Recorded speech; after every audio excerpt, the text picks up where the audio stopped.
Pension pozuntusu və onkoloji xəstəlikdən əziyyət çəkən qadının pensiyası niyə kəsildi? Sentyabr ayından dayandırılıbdır. Mənim kəsiblər pensiyamı, mənim bu pulumdan kim var alacaq, heç kim. Ayaqlarından əməliyyat olundu, yeriməni qismən itirdi.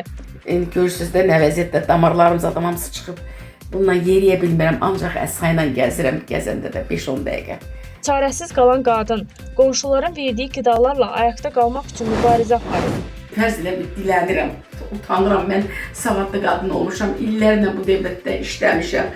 İndi mən gör nə vəziyyətdəyim, xahiş edirəm, mənə köməklik edəsində.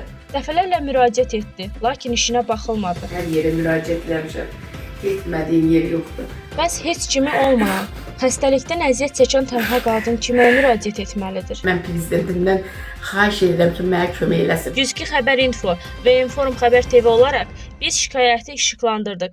Aidiyyəti qurumlardan biganə qalmamağı, bu işə yenidən baxılmağını xahiş etdik. Ətraflı izləmək üçün bizlərlə qalın.